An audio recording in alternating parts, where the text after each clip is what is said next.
खामोश दुआ।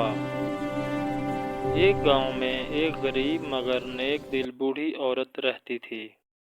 उसके पास न दौलत थी न सहारा, बस एक छोटा सा मिट्टी का घर और एक पुरानी चटाई। हर सुबह वो उठकर अपने रब से शुक्र अदा करती और दूसरों के लिए दुआ मांगती।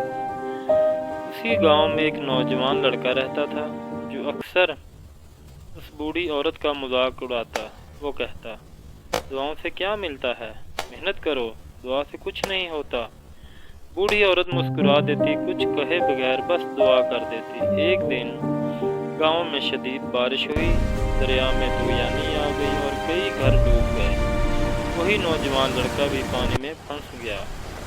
कोई मदद को ना आया। खौफ से उसकी आंखों से आंसू बहने लगे। पहली बार उसके दिल से बेइख्तियार दुआ निकली।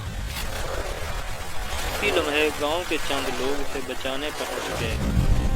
जब वो महफूज जगह पर पहुंचा तो उसकी नजर उस बूढ़ी औरत पर पड़ी जो खामोशी से आसमान की तरफ हाथ उठाए खड़ी थी। लड़के की आंखें झुक गईं। वो समझ गया कि जिन दुआओं का वो मजाक उड़ाता था वही उसके लिए जिंदगी बन गई।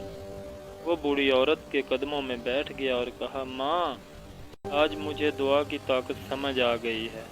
बूढ़ी औरत ने प्यार से उसके सर पर हाथ रखा और कहा, बेटा, खामोश दुआ कभी खाली नहीं जाती। इससे हम सबक हासिल करते हैं, खलूस से की गई दुआ वो मौजज़ा है जिसकी आवाज़ नहीं होती मगर असर बहुत गहरा होता है।